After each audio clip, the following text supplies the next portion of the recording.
All right, looks like we're going. So today I'm going to focus on, and I've got one other guest showing up any second now, but there were some technical difficulties, but I'm going to go ahead and get started. I want to talk about my recent trip to Portland. I went to a whole bunch of potlucks, like, I don't know, 4 or 5 potlucks. And the stuff I saw there was some very profound connections that I made, some very profound things that I learned that I think change everything. Well, it's kind of like a thing that we've always known, but anyway, it's an angle that I've never talked about in this podcast, which with more than 700 podcasts, it seems like there can't be too much that I've never talked about. But I want the upside to be gardening gardeners. And the thing that I observed, I as I was getting to latter potlucks, I was telling people about it. I was calling it the poisoned pear. And because I saw a lot of pear trees while on these adventures. And it's like, look at this pear tree. And but the thing that I saw, the thing that's important, the thing that I'm trying to convey today is at no point did any person ever express that it was sad, but I just kind of felt like I was harvesting subtext that they did not say. So that's the other thing too, is like, maybe I'm wrong. Maybe I misread everything. But it was the simplest version of it goes like this. I saw people who were proudly showing me their pear tree that had a lot of pears on the ground going yucky. And the person talking about the pear tree seemed to be, to me, kind of a little bummed out, a little sad, a little depressed. And it was because things in their life have been set in such a way that they cannot preserve all of the harvest, or they're going to not, or whatever. But it's even richer than that. And so I kind of feel like so many of the people that I visit with do not currently have a garden, or they're just getting started, but they dream of someday having a pear tree. And then on this trip to Portland, I saw a lot of pear trees, and every single pear tree came with a story. And mostly the story was about the pears on the ground that were getting yucky. And then that's what this podcast is in a way about. But really what I want to talk about is gardening gardeners, which would be the solution, the thing that I see as the solution, the thing that, I don't know, I guess most people would see as crazy, but to me, it seems so simple and clear and obvious. And that would be gardening gardeners. So I'm going to do my very best to not reveal details, but I saw so many amazing things and good things. Maybe I'll have to circle back another day, make it another whole podcast. But it goes like this.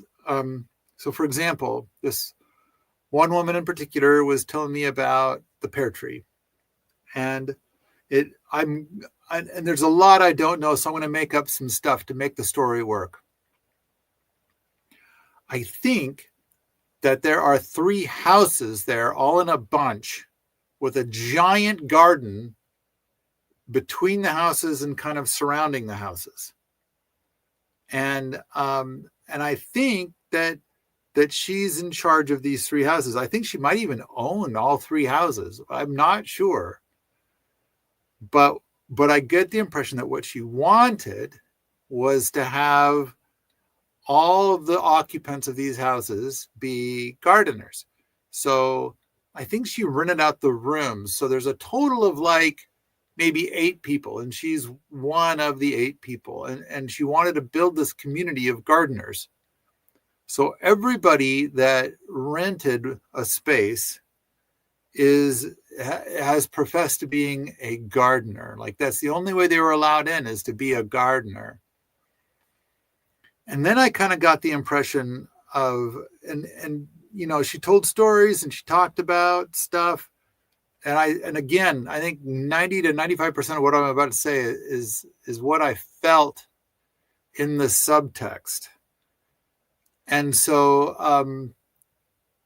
I kind of get the impression that, she wanted it to be all gardeners, that they would all be out there gardening and they'd all be enjoying the harvest. But it's like this pear tree, for example, is just one example. As I was there at that moment, nobody besides her in the community is touching these pears. So she is consuming a lot of pears fresh, but she can only eat so much. And she mentioned to me that she would put them up, except that she still has pears left over from last year, like, canned pears from last year. And she's, also got dried pears. She's got a ton of dried pears still that she hasn't eaten from last year. And so it's kind of like, it seems silly. At the same time, she's got a worky job she has to go do. None of the other people in her community seem to want the pears. Maybe a couple of them have grabbed one or two to eat fresh, maybe.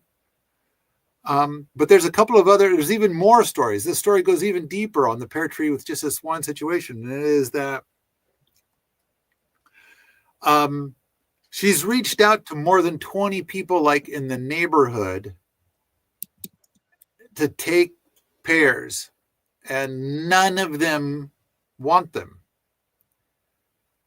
Then she found out about an organization in Portland that's called called a gleaning organization, or a gleaning group, or Portland Gleaning. I don't know what it is, but the gleaning organization, the idea is that if you have a bunch of extra fruit or vegetables or a bunch of extra food on your plot, they will come and harvest all of it.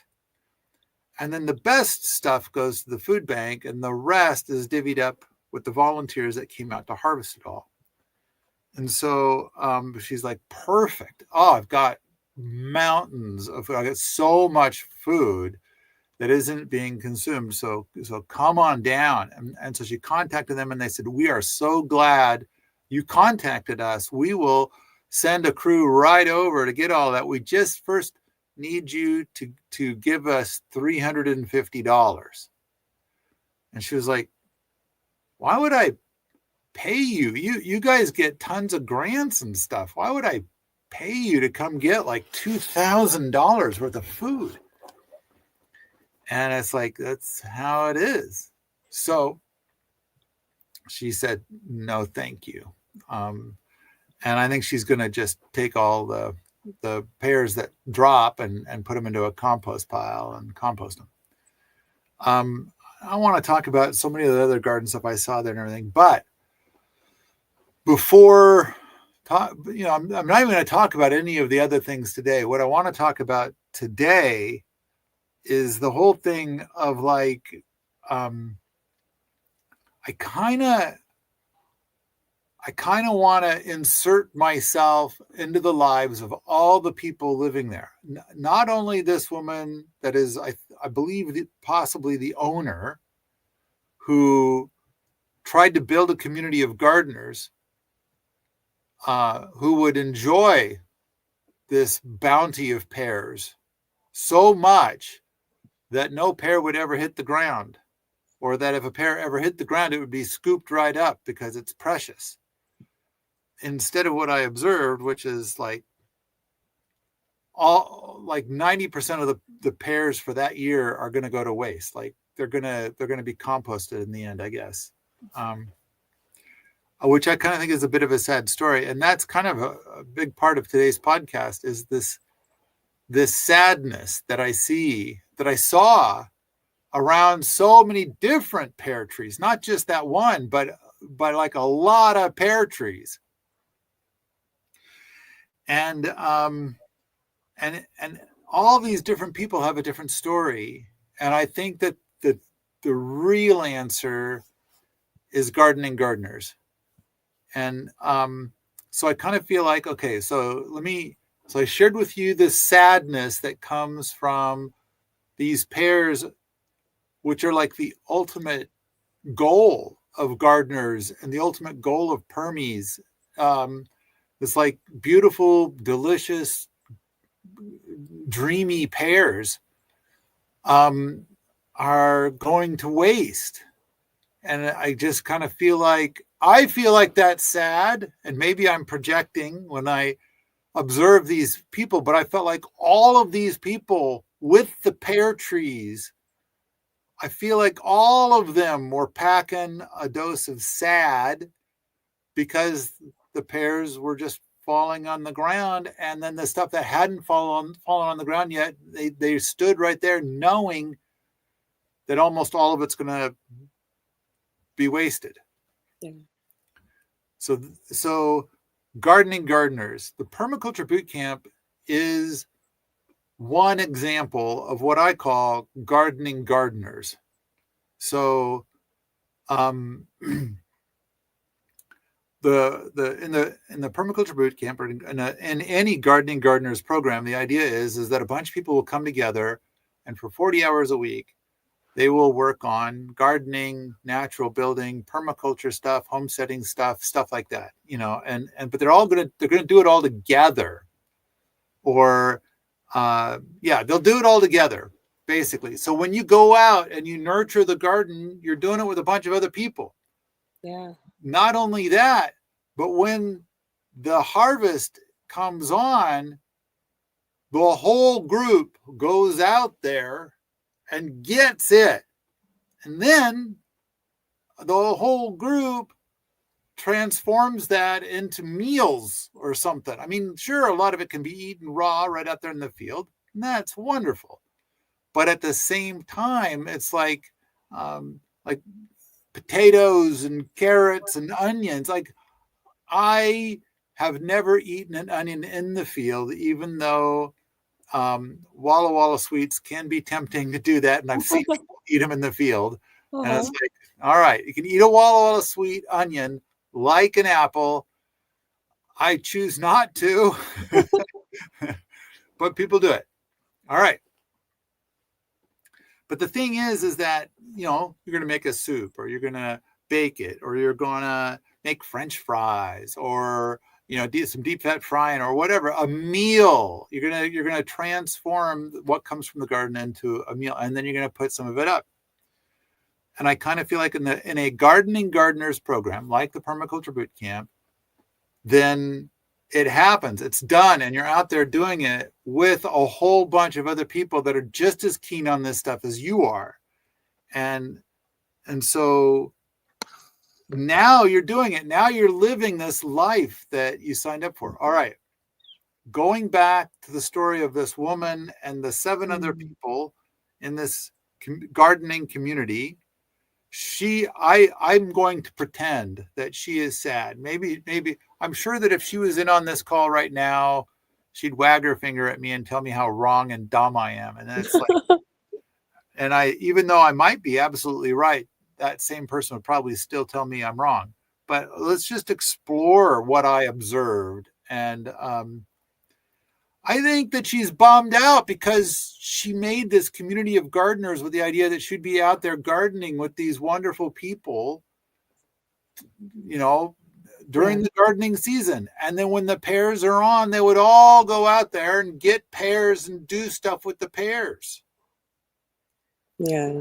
And instead, I kind of, the message that I heard is that when she's out there gardening, she's pretty much always doing it all by herself, which sounded sad. And on top of that, these people that were all living there that were gardeners it sounded like for the most part, for a few of them, it might be 100, like there's 0% gardening happening. For some of them, there is some gardening that's happening, but it's not as much as you would think. And I also want to go back to like when I was in Seattle, I made a community. Everybody that was in the house had taken a PDC at some point, Uh-huh. and we had garden space, and they were all glad to tell me what to do in the gardens, but only one of them ever came out and Hmm. helped me in the gardens. And I think we had like 11 people in the house. And so Huh. just me and one other person, and I probably did 10 times more than that one other person. And so it's like such a weird thing to have. And when they all came in, they were all like, I'm all about gardening and permaculture. Yeah. And I think it's true. I think that they are. And that's part of what I want to talk about today. But so I want to say, if the people in that house that I founded that community, and the people that were in this other house that I'm talking about that I visited in Portland, if all of these people were in a gardeners program like the permaculture boot camp, Uh-huh. then I think that they would actually go out and garden, and I think that they want to. And then the people that are gardening would feel a lot less lonely. But what I think is happening is like, if I'm gonna just make up a fictitious gardener. I'm gonna name my fictitious gardener Bob with one O, and then Bob is gonna have a worky job. And Bob is all about gardening. Bob is a gardener, and Bob has grown some gardens in his day. And Mm-hmm. so now Bob has a worky job, and then of course once in a while he has to put a little bit more time in the worky job, but also there's the commute. Bob has to drive to work and back, and so just with work related things, let's say he got 40 hours of work plus maybe a few more hours of like helping out at work, plus the average commute is 30, I believe it's 30 minutes each way.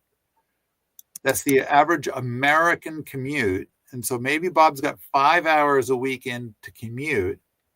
And then what Bob does is like he lives in the city of Portland, and he's got to take a bunch of that money to pay his rent. And he's got to try to save some up, because if he loses his job, he could be in a pickle that costs. So he's like, he needs that job. He needs that money. He needs to get out of debt. He needs to pay his rent. He needs to make his car payment. He needs to pay for his insurance, which is high because he lives in the city. And by the way, driving in Portland sucks, man. I don't know if every city is like this, or maybe I've just gotten soft being out in Montana so long. But it's like everybody drives so fast, and it's like, I don't know, the streets are so narrow, the parking spots are super narrow, and everybody is zipping by, and it's like you avoid collisions constantly.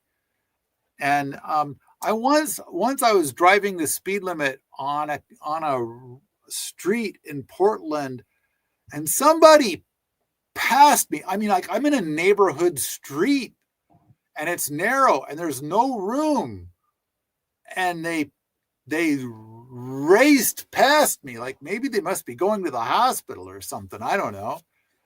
But they passed, and it's like, you don't pass people on a neighborhood street. And it's not like I was putt-putting. Right. I'm getting older. Look at all this gray hair, So I'm some old grandpa guy, I guess. And like, oh, I'm going 4 miles an hour. It's like, around me. No, I was going the speed limit. So it was scary. The driving there is spooky. But all right, so we've got this guy. He's got his worky job. He's got a commute. And it does seem like, boy, Portland gets traffic. Yuck. I don't know how many times all of the traffic just stopped, and we're like waiting until something changed so we can move again. But okay, 40 hours plus a few plus 5. And then this person is probably going to eat at restaurants. a lot.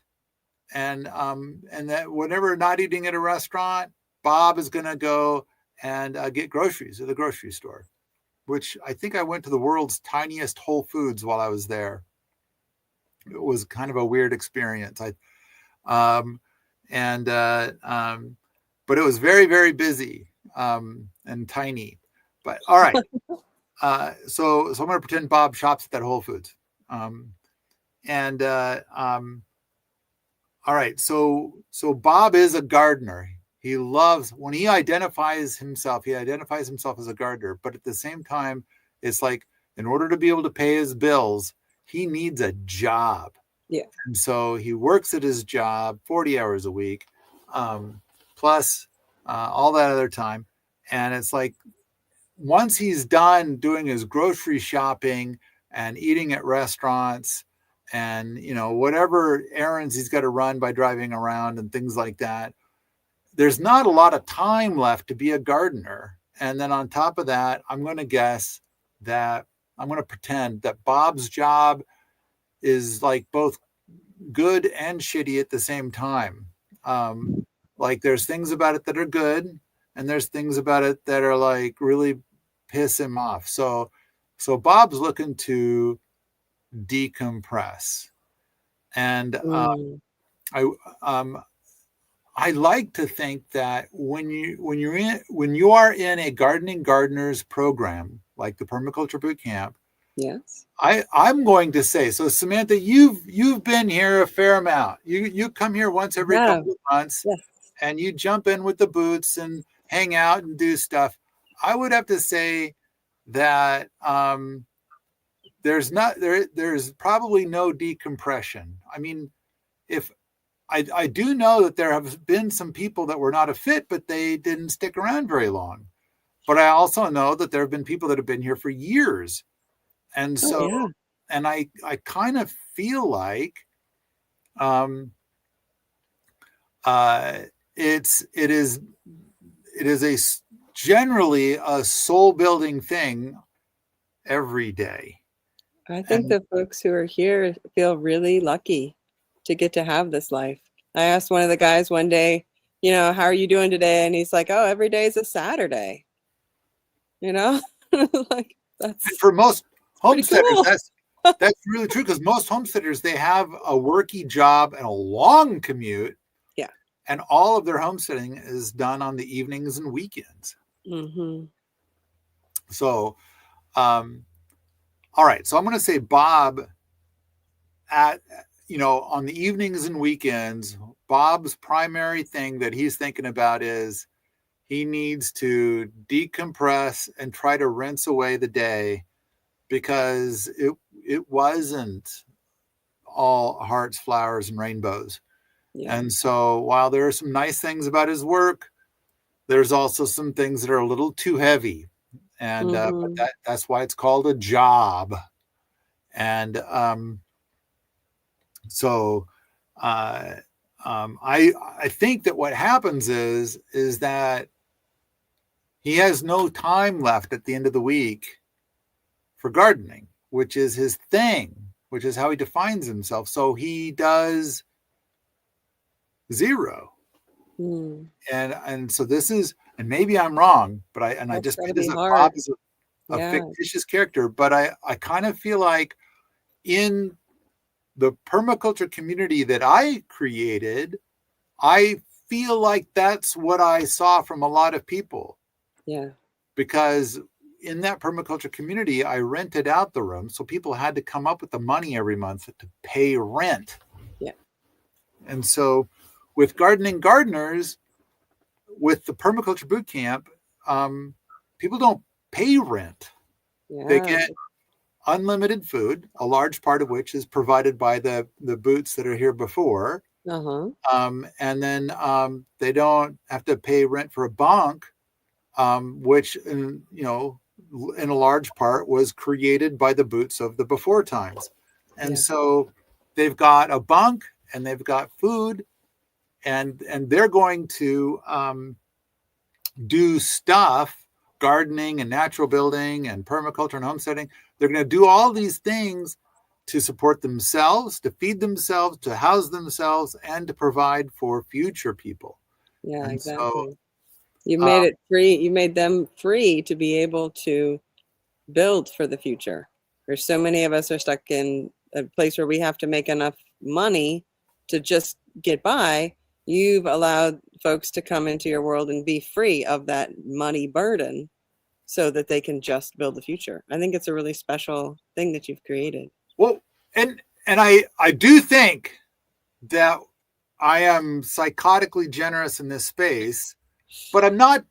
And as much as I'm doing it I'm trying to build a community out of people that have at least some small degree of industrious to them. Yes. As opposed to most communities seem to be built out of people that are like going to coast.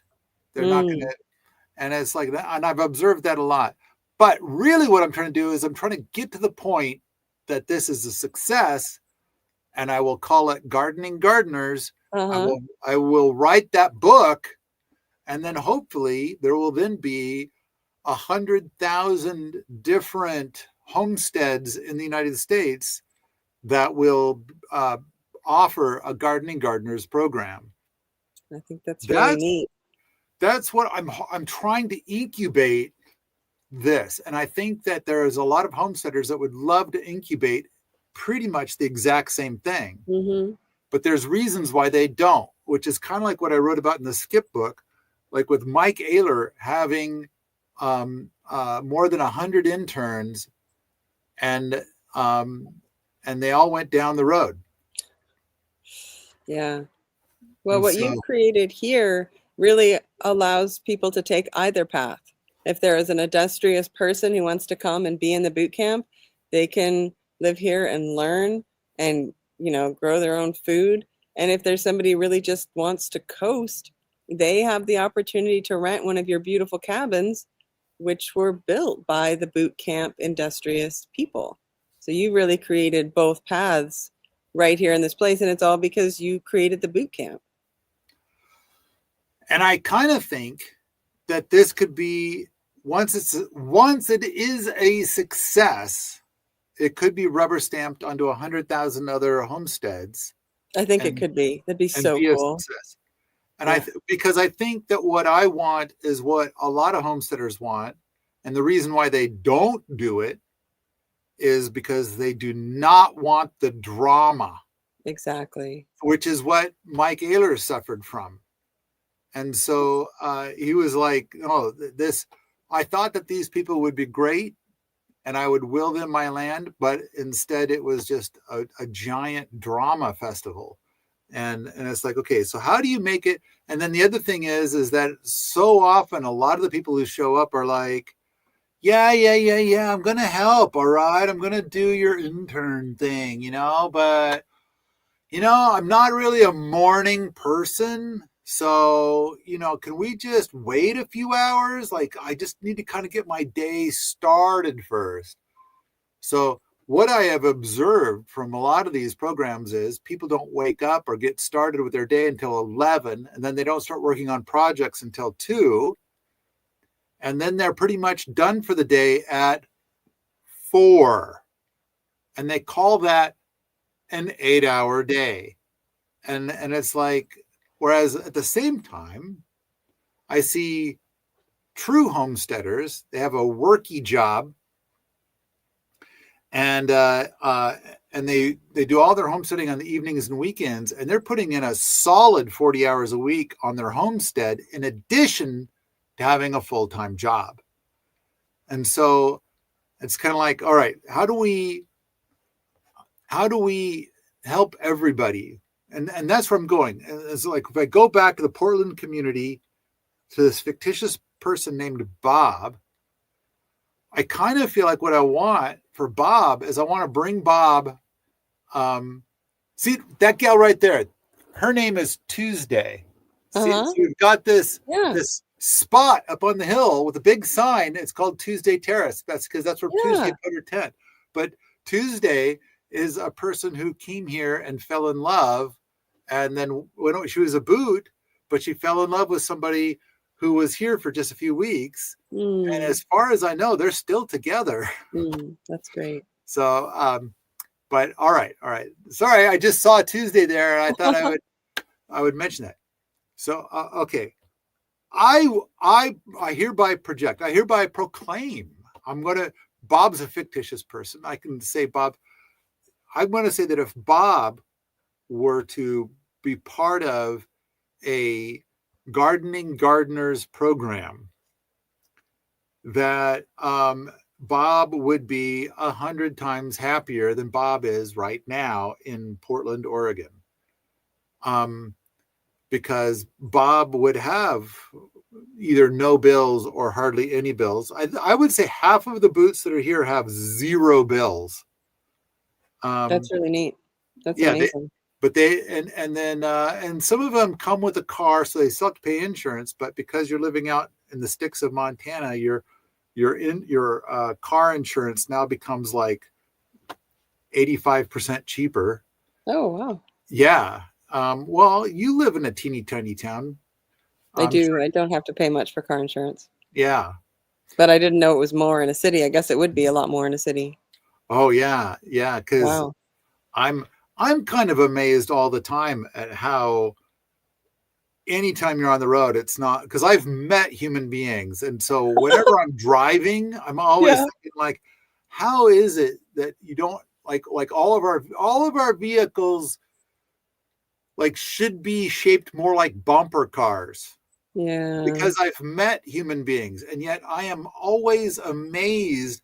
And I know, like someone was driving me somewhere the other day, and they were getting so angry at the other drivers, which I'm thinking like, boy, when I was in my 20s, I would get angry at other drivers, but now I'm just kind of like, no, go ahead. I kind of developed a form of apathy, and but it's like I just, having met people, I just kind of feel like I'm amazed that it's not constant bumper cars going wherever you're going. I'm actually kind of impressed by humanity being able to drive in a way that it's not bumper cars all the time. But in Portland, it kind of feels like I had 20 times more close calls per hour of driving. Ooh. Yeah, and everything seemed perpetually scary and dangerous. So yeah, I can imagine that insurance in Portland is high. Mm-hmm. I think Bob will be 20 times happier in a gardening gardeners program, because then he'll be gardening. And then not only that, but when he goes out to garden, he's gardening with a whole bunch of other people that are also keen on gardening. And then, and I've shared stories in this podcast before about people who have a giant garden and everything in the garden rots. The food, like 95% of the food is never consumed. Yeah. And it has to do with and I think that the story I shared before is a guy I met who grew a giant organic garden, but his wife and kids protested the garden. Oh.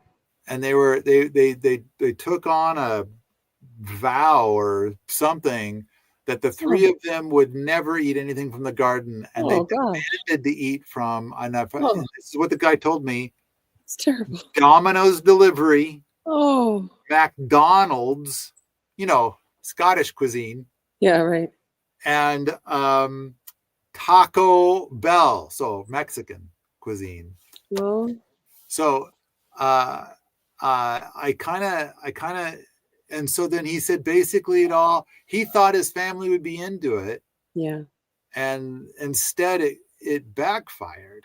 And okay, there's a person here who's saying, I live in an apartment with a north-facing balcony that gets no direct sun, so I miss gardening. And so for this person, I want this person to be aware of a gardening gardeners program, and then someday leave this apartment and go to a gardening gardeners program.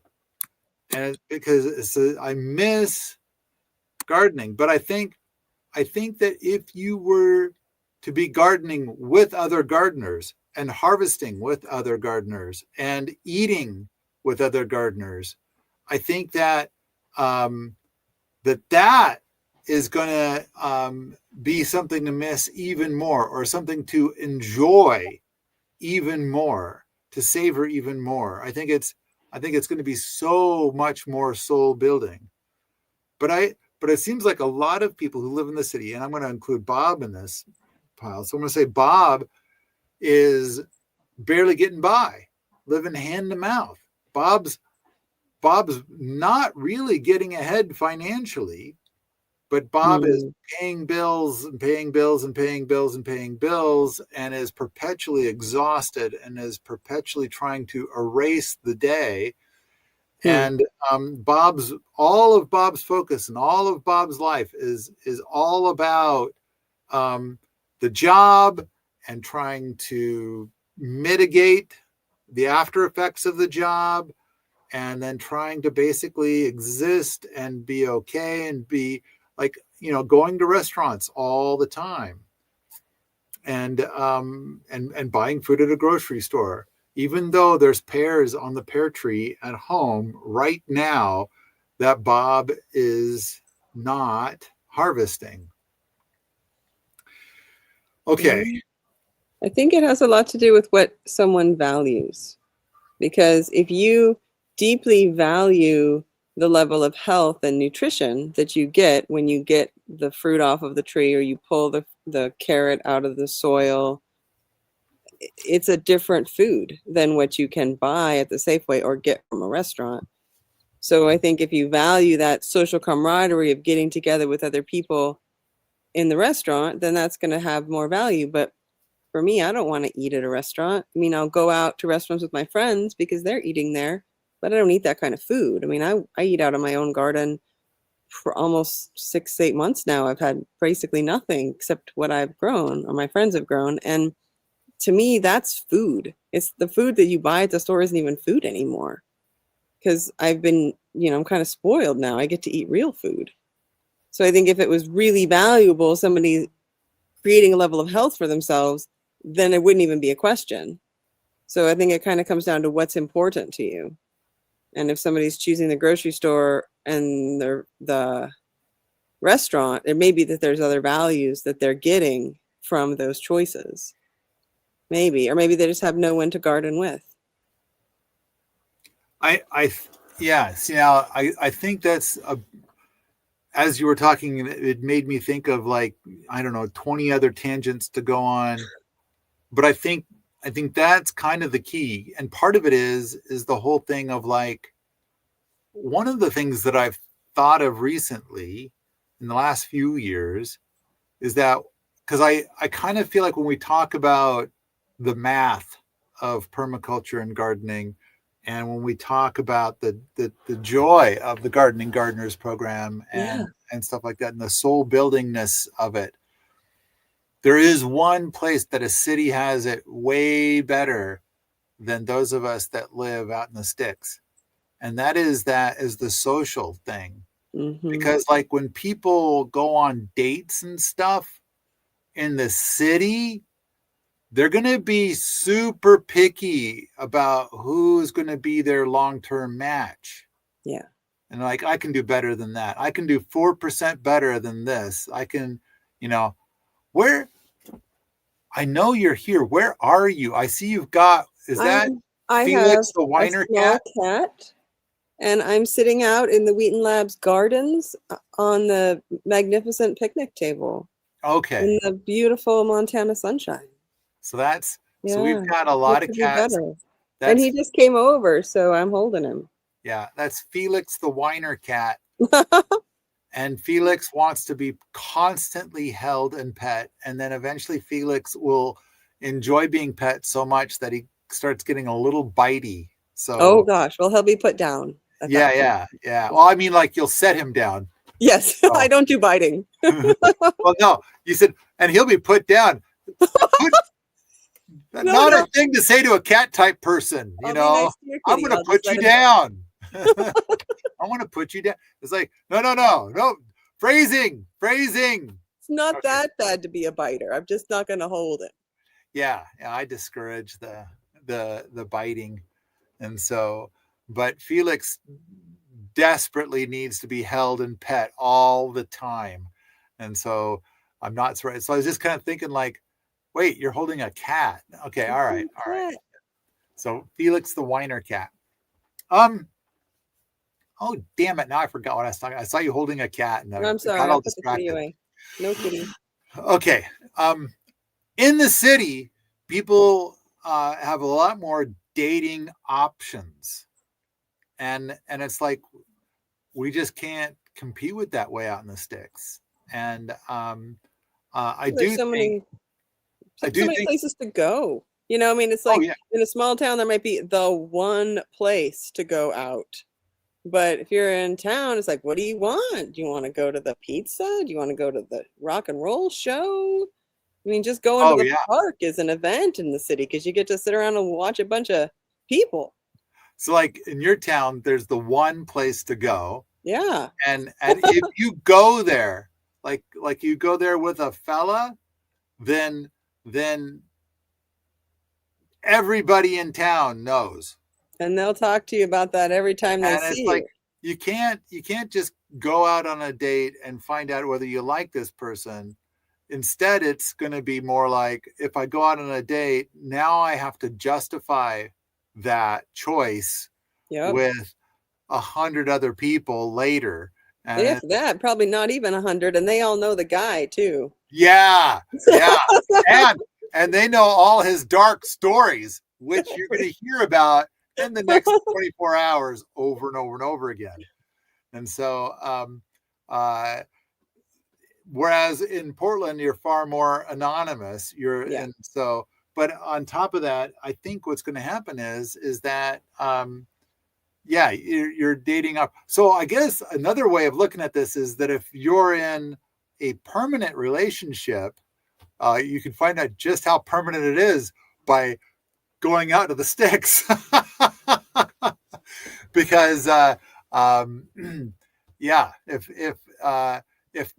if or maybe it's going to help it to be permanent because you got a good relationship with somebody and they're not going to be seeing other people that they're going to want to go hang out with. It's like you're the best person for 100 miles.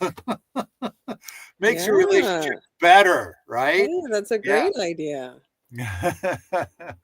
Okay, but I do think though that there's a lot of people, like we have a podcast that's called The Click, and I think that a lot of people, it's like they only want to be spending time with other permaculture people, which is why when people come here for events or the boot camp or whatever, there seems to be so many marriages that come from people meeting here. And so I do think that that's another way of looking at it. Because I think that if you're in Portland, do you meet a lot of permaculture people that are?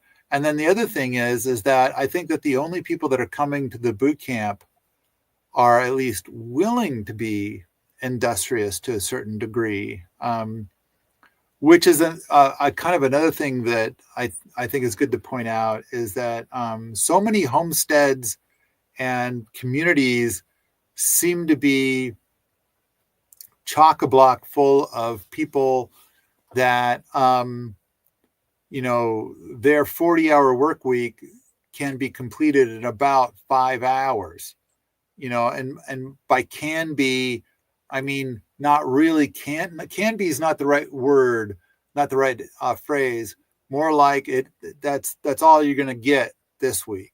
And it's like, there's a lot of that. I've been to so many places where it's really clear that,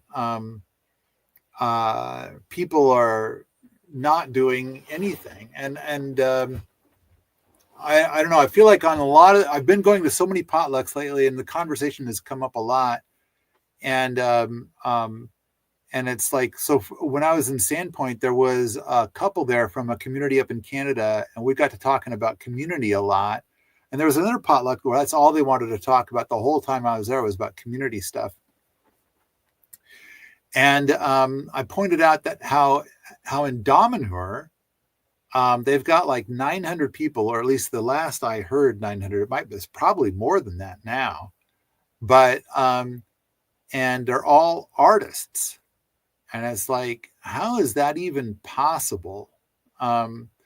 And basically, everybody's day is scheduled for, I believe, like 14 or 15 hours a day.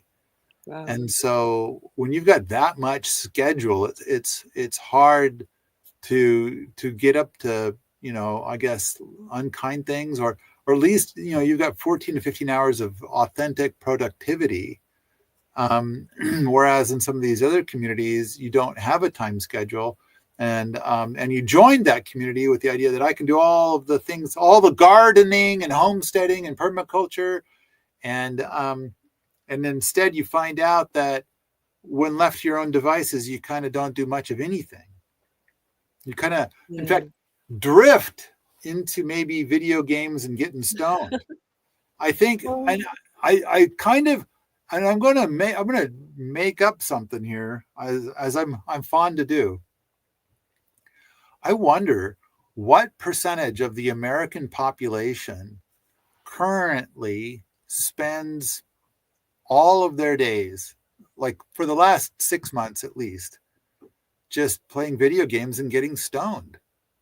Like that's who they are. And so I think it's substantial. And I think 4 or 5 different potlucks I heard from parents of adult kids who are living with them, where it seems like that's what their kids do, and they're trying to think of a way to, go in a different direction, and they got nothing. And but that's, as much as I think that's a different story for a different day, I do also think that some of those people have ended up in the boot camp. And while I don't think any of them have ever lasted more than 4 months, I think that half of them like went home and or left here and actually had a life of substance. Like they dropped the video games and getting stoned permanently. Half of them just went back to video games and getting stoned.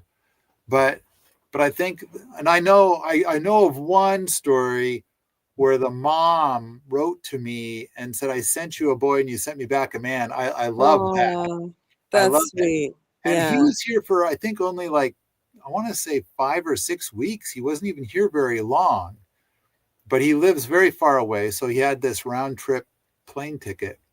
But, and basically she has contacted me a few more times to say, he got a job. Nice. He's helping out around the house. He repaired this and repaired that. He's helping me to fix this. And like now he does things, like he needs to be doing things all day, every day. And I don't know, I do think that that's a rewarding life. That's wonderful. And then this kind of reminds me of the permaculture superhero, Elzéar Bouvier. And the story that you're here to share with us is a story very similar to Elzéar Bouvier, but I want to hold off on that just a moment still. I want to wrap up Bob and the woman who kind of has this gardeners community. And I want to say, I kind of feel like each of the gardeners in her community would be great to come into the permaculture bootcamp. I think that, or any gardeners program.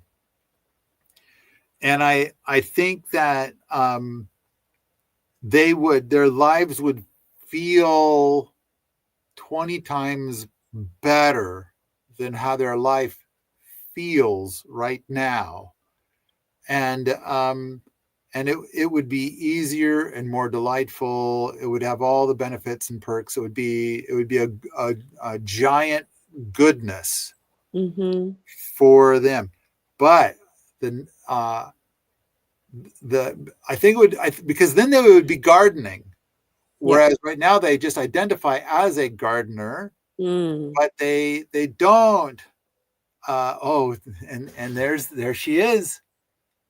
He works 12-hour days renovating old off-grid houses now.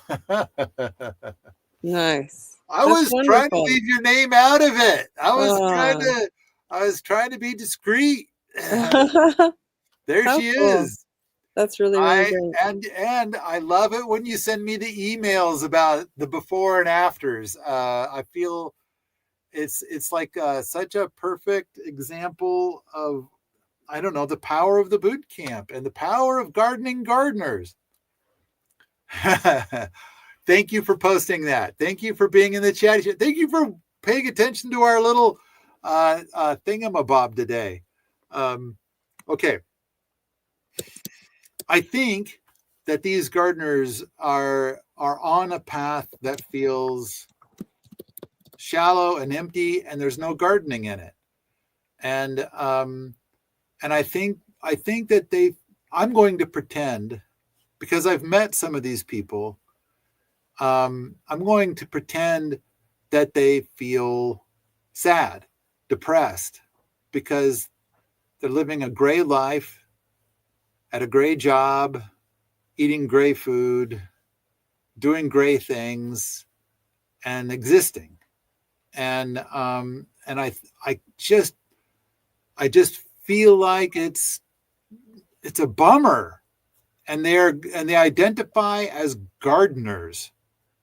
And I think that they are gardeners, but that, the non-gardening world has convinced them, you have to do all these things. You have to. This is what you have to do.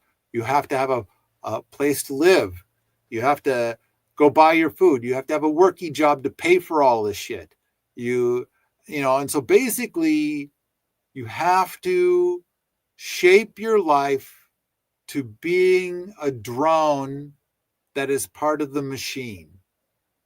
And it's like, I want so much more for them. I want something that's going to be fulfilling and soul building. And I feel like when I've visited with these people, I feel like the subtext is that they are bummed and depressed and they feel shitty. Yeah. So I think it's a hard life. Some folks think that that's all that's available and that it just has to be that way. But I think it is a difficult path to, it'd be hard for me to live in the city. I've done it, kind of, not really, but I've visited. But I kind of feel like, okay, so they go to work. I'm going to guess that while they are at work, they are probably working elbow to elbow with other people. Uh-huh. And granted, they get along with some of those other people better than others. And it's like, which is part of the reasons why they got to kind of rinse away the day at the end of the day. But I kind of feel like with a gardening gardeners program, and the reason why 100,000 homesteaders would offer this is because 100,000 homesteaders are out there right now, and they're doing all this all by themselves. Yeah, and that's hard too.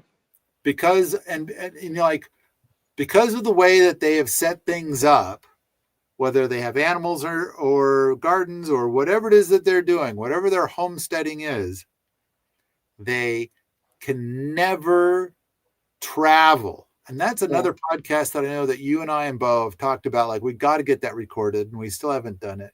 Yeah. But in a way, they can never travel. And if they do, they generally hire somebody to kill all their stuff while they're away. Well, it's interesting that both of those problems really kind of have the same solution, which is just to find a way to build community where you are and, you bring people out of the city and let them live the idyllic life. And it makes it so that you're more free to travel and know that your stuff will be looked after by somebody who cares about it. But even more than that, I mean, I kind of get the sensation too that in a more traditional community, you would be leaving behind your stuff to be killed by somebody while you're away. Again, only it would be somebody in your community that you now kind of live with. And it's like, why did you let everything die? And it's like, oh, well, see, there's and it's like, this is why I kind of feel like the Gardening Gardeners community is really very different Mm-hmm. from the other community designs. But I kind of feel like with the Gardening Gardeners, so I'm trying to say there's 100,000 homesteaders out there right now that I think that if we can have one strong success with Gardening Gardeners, that they would want it too. And so, I keep meeting all kinds of homesteaders that are doing it all alone, and sometimes all alone, and they have a family. Yeah. And still all alone. Still alone. Just not by myself. And only now, because you're doing it, you're a servant to all these other people in all kinds of ways. But that's another story for another day.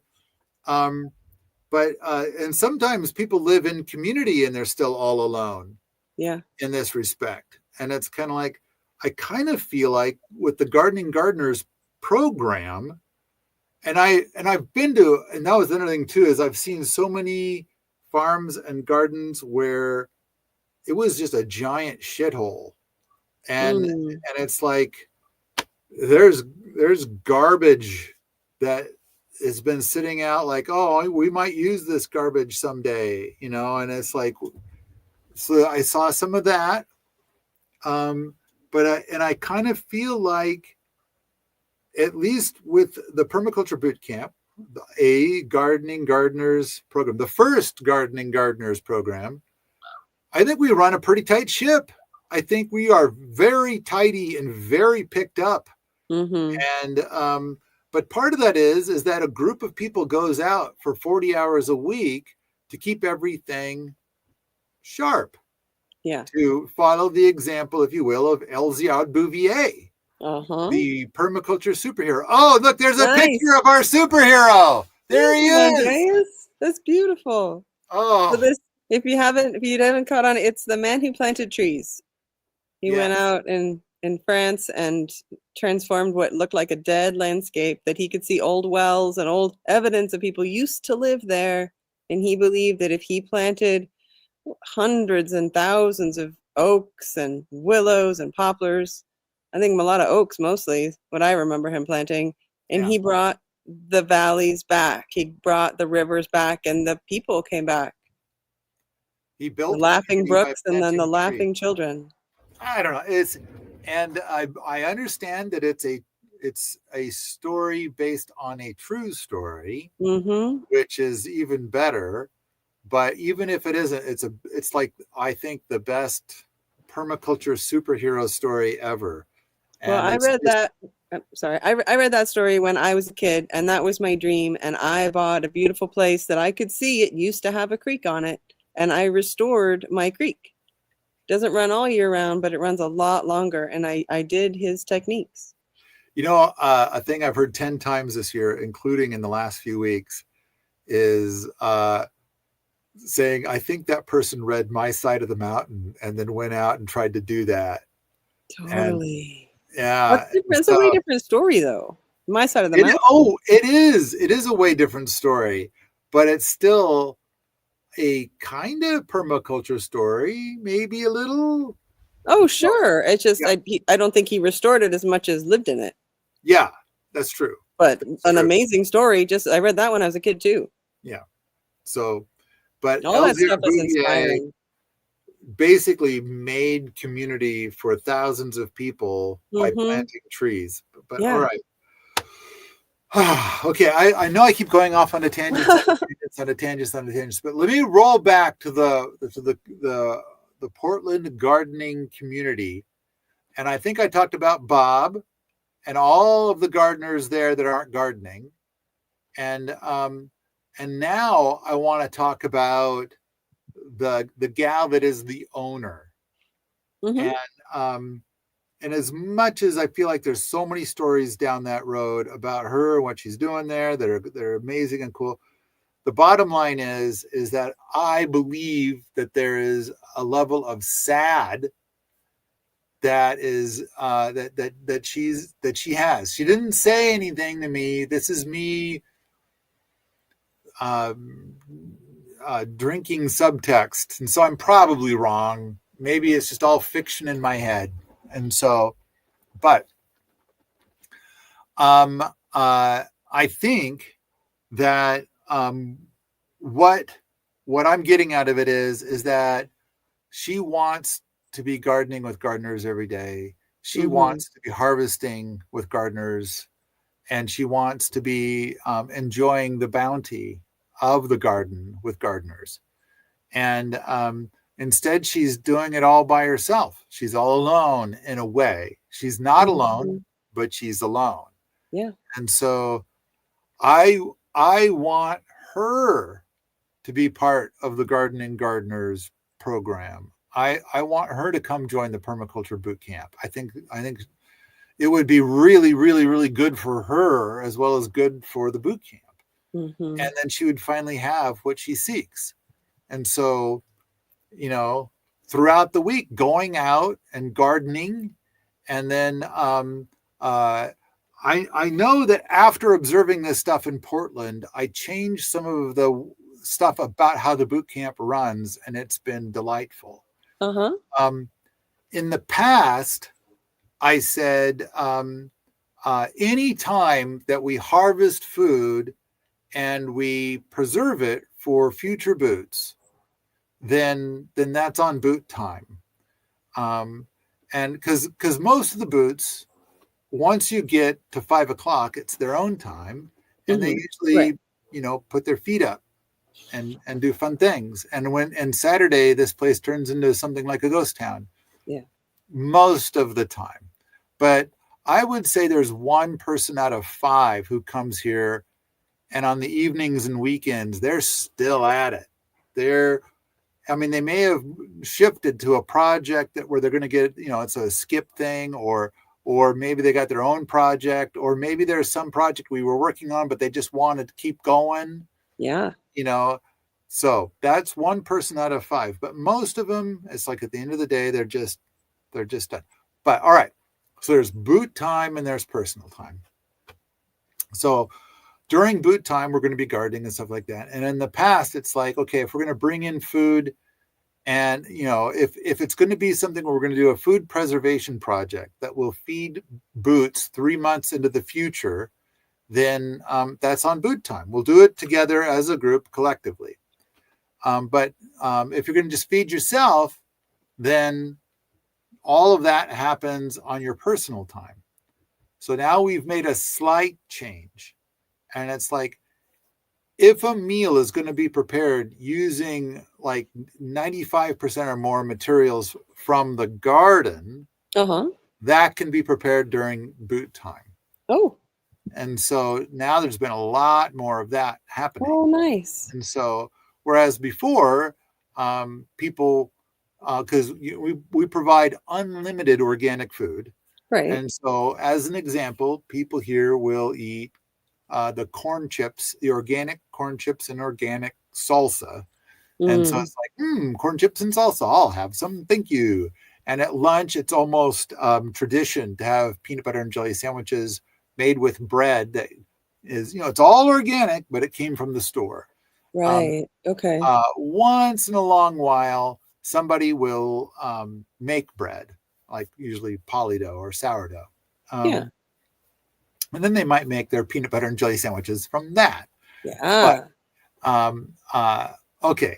All that said, now the thing I'm pushing for is like, you know, during the boot day, get a soup together, or or start roasting a bunch of veggies, or, you know, basically make a big bunch of food or a meal, or get something going in a crock pot or an Instapot or in the oven.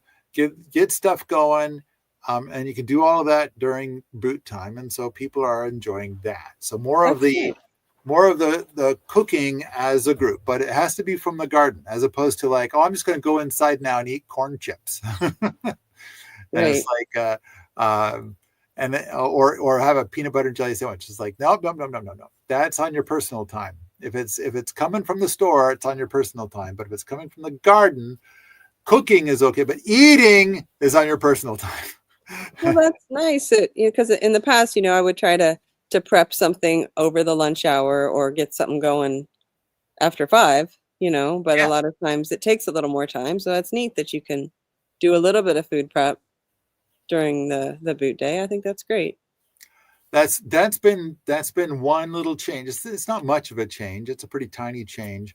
One change that we've done uh, since my Portland trip, where I've observed all Hmm. this. So yeah, I would like it if the gal that was the owner of all of that, or the manager, or whatever her role is, um, to ditch that and come here, or someday be part of some gardening gardeners program that's going on somewhere. And so I kind of feel like yeah, because then you would be doing it. You would be gardening throughout the day, every day, with a whole bunch of other people, and then bringing in the harvest, and actually some of the food prep would all be happening in a group. And there Hmm. have been a lot of times where on personal time, people are cooking together Yeah. and harvesting together and stuff like that. But it also kind of seems like, and the one thing I was trying to explain to somebody, they were asking me about these kinds of things, and I was trying to say to them something about like, I don't want to like stop buying the corn chips, the tortilla chips. I don't want to be like, I'm going Right. to not buy those anymore.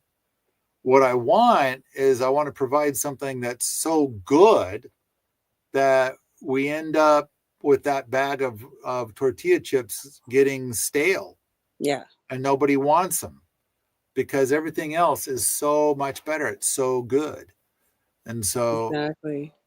so anyway, I kind of feel like this owner person, if she were to be part of the boot camp or a gardening gardeners program, that it would be 20 times better than the life path that she's on now.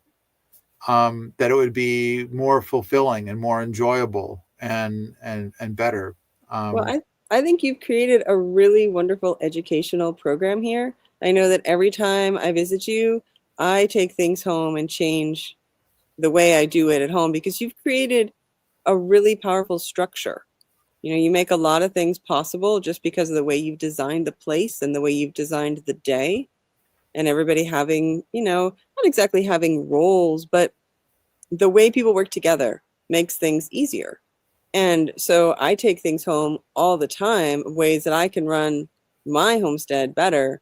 So I think anybody who's running a farm or running a homestead or even just their own garden and family would benefit from coming here and spending some time with you and seeing how you run this place to see what they can pick up and adjust their own situation, because you have things so organized here that you get to do a lot more just because you're organized, just because you're clean all the time. Your tools are always put away, and every little thing makes it so you can get more done. Because if it just takes a minute to just get the stuff out, make the stuff, and clean everything, it's quicker than if you have to find something or tidy up first. It just makes it more efficient, which means we get to do more stuff.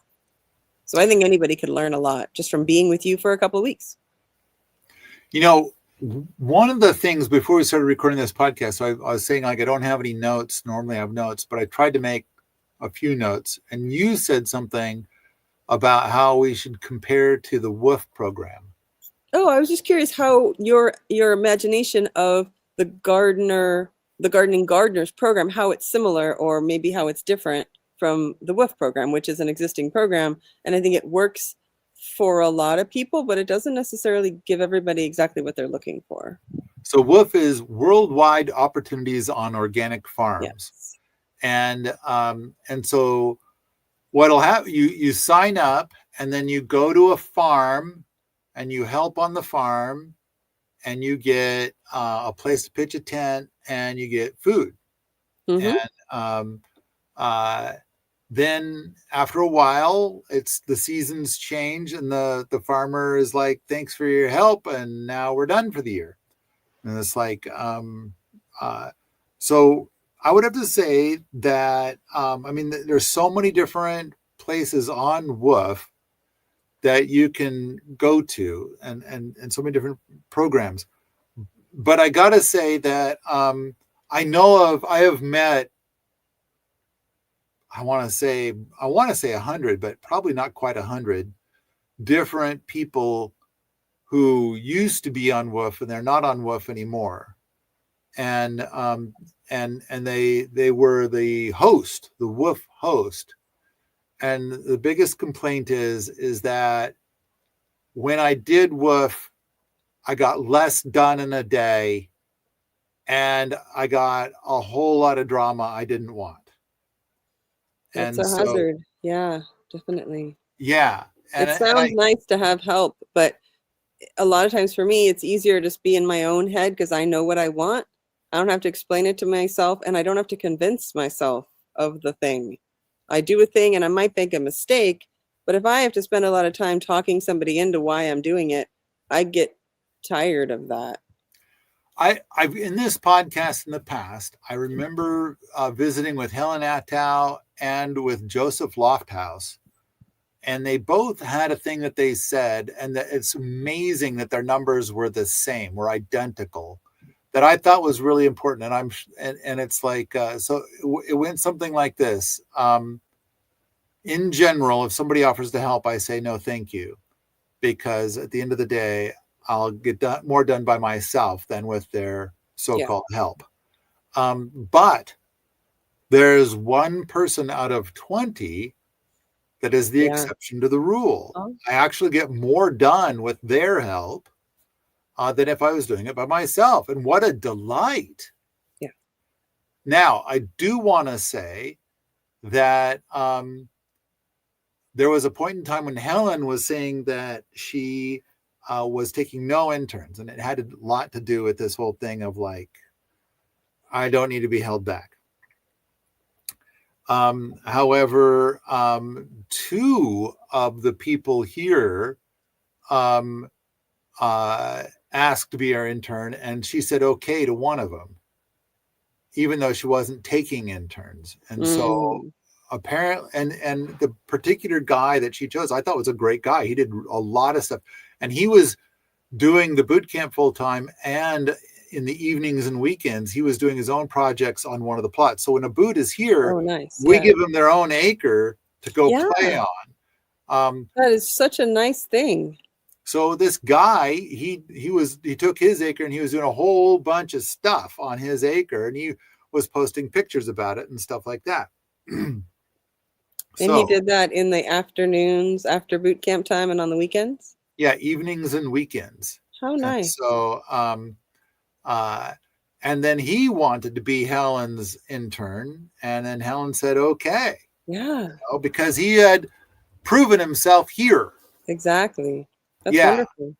And so I kind of feel like, there are opportunities like that come up from time to time. And I kind of feel like and that's the other thing I was thinking is like, let's say Helen or Joseph, they go through 100 interns, and in the end they say that there are 5 that they want to keep, and there's 95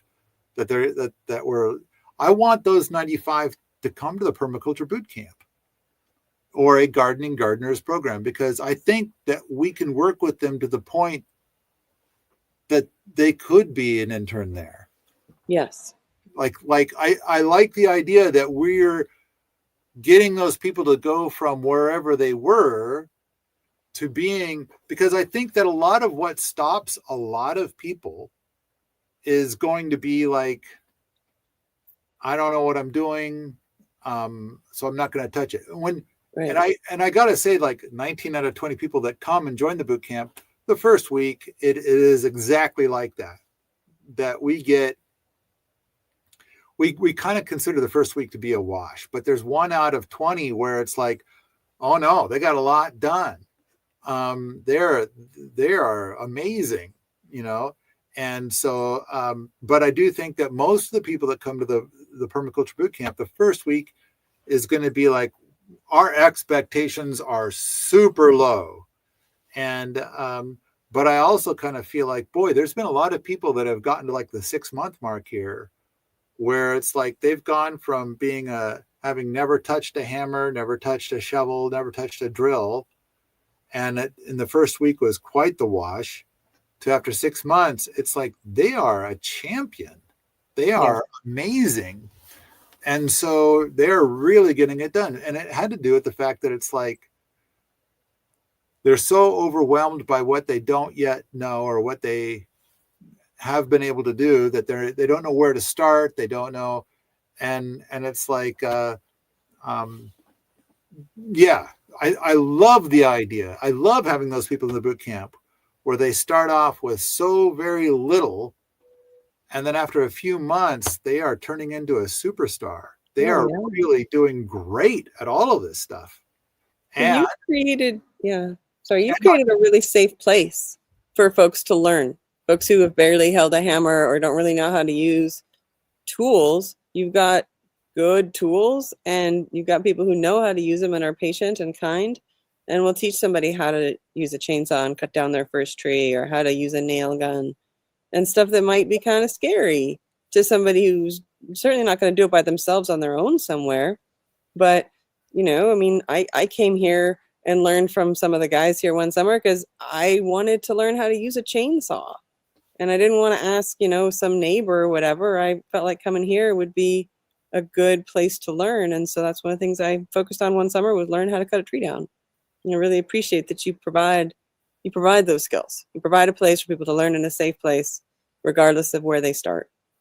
And you've built some pretty fantastic people here. I mean, I know some of the guys and gals that showed up pretty timid and didn't really know what they were doing, but they had a heart for it.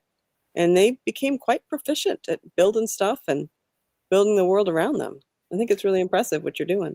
I like the idea that we're guiding people from the very beginning into like being a great, and I think that's one of the differences between a gardening gardeners program and the Woof program. Mm-hmm. And that is that I kind of feel like the gardening gardeners program is more perennial. It's much longer term. And I don't mean that it's like you have to obligate yourself to the longer term, but that there will be a lot of people in it that are there for a much longer haul. And so when you get there, even if you're going to be there for only a week, I like the idea that most of the people there have been there for more than 6 months. And so it won't always be the case, but I like the idea of that. And that's the general design of it. And so I kind of feel like there's a bunch of different differences to Woof. So I think another one is that with the Gardening Gardeners program, I like the idea that a homesteader, which it's more for homesteaders, whereas Woof is for farmers. Yeah. And we might want to talk about what's the difference between a homestead and a farm at some point. But I think that a homesteader is going to be more perennial. It's going to be more like we're doing this all year. And at the same time, I kind of feel like Woof is now, I think it's like the default is 25 hours a week, I think is the default. And it's less, I'll say it's less formal, whereas the boot camp is 40 hours a week. And so and on top of that, I think that the boot camp has probably more discipline to it. I mean, it isn't like sweaty and hard and you're going to get exhausted kind of discipline, but it's more like we start at the same time every day, and here's our daily schedule, and we have a fixed schedule throughout the week that we meet and we do. And And we show up for each other. You know that everybody's going to be there at 8 o'clock, and you can count on that. And they'll be there till 5. Right. You can count on each other, and it's very predictable, very regular. And I suppose that there's probably some Woof programs that'll be like that. But I would say that and of course we're doing things in a more polyculture fashion. Organic farms are probably going to be more row cropping, more tractors, more pulling weeds, more monocrops. If you have time later, I'd love to show you the polyculture that I'm looking at here.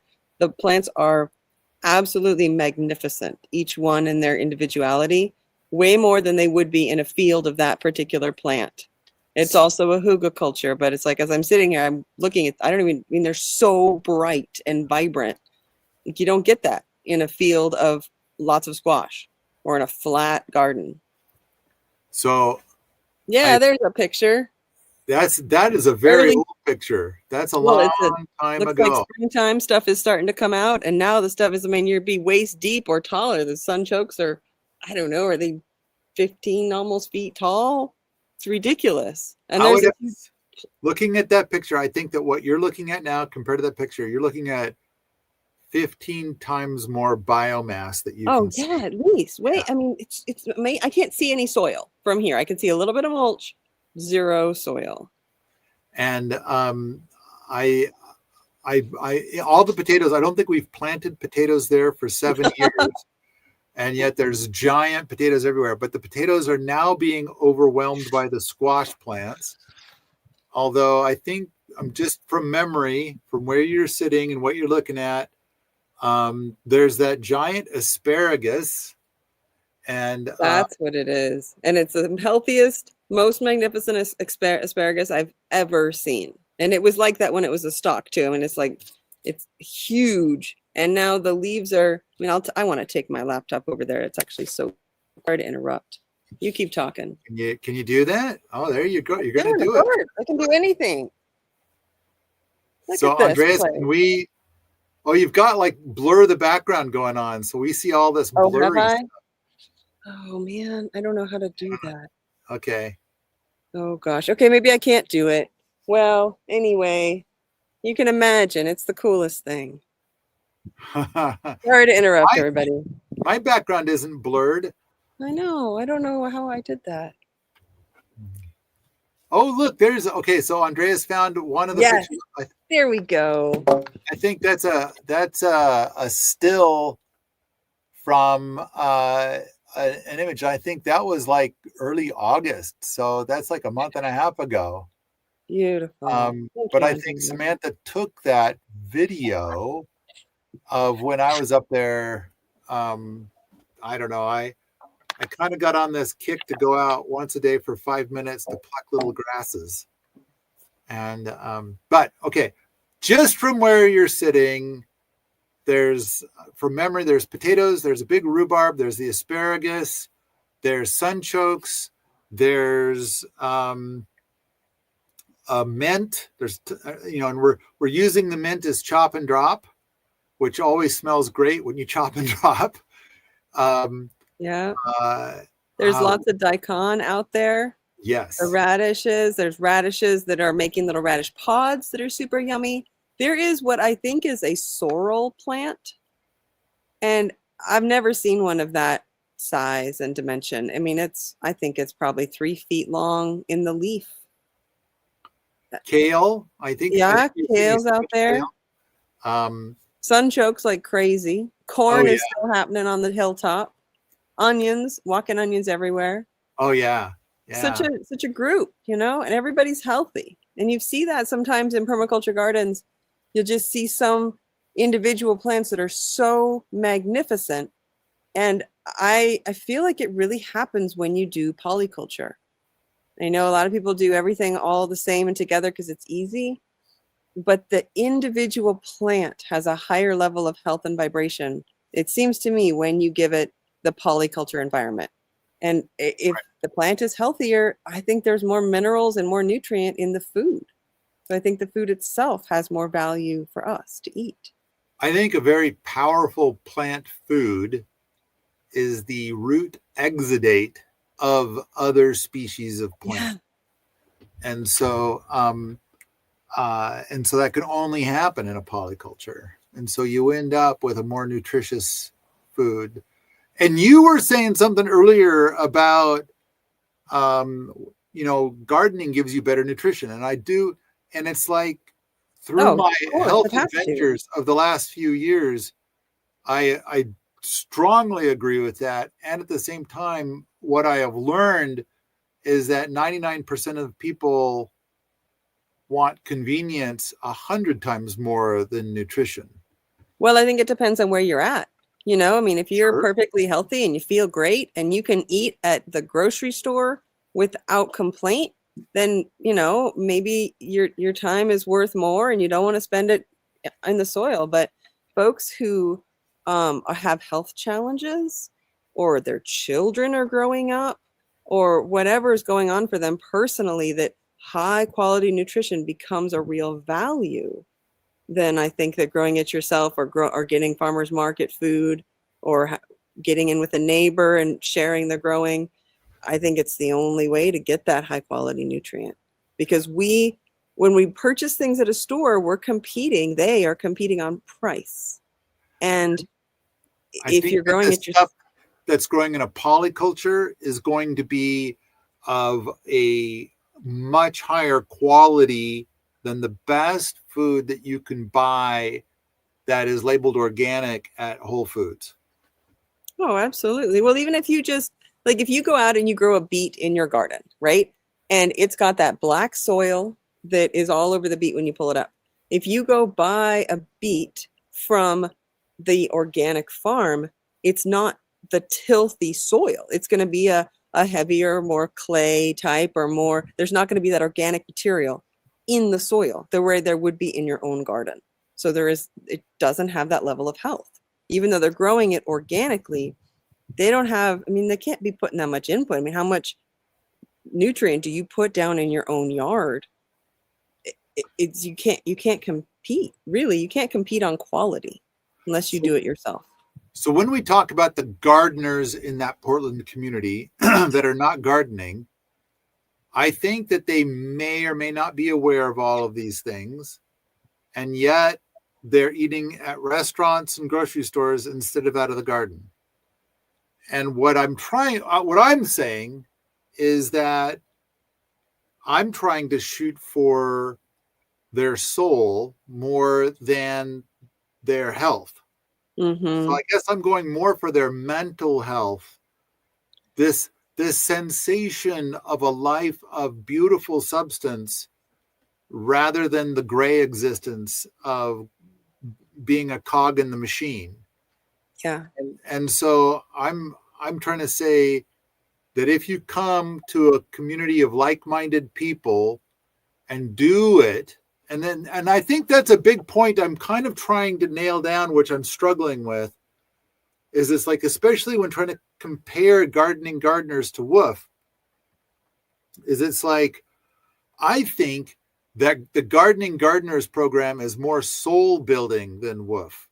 I mean, Woof, I think, really works for a lot of people, but I think it also turns into a poison for a lot of people too.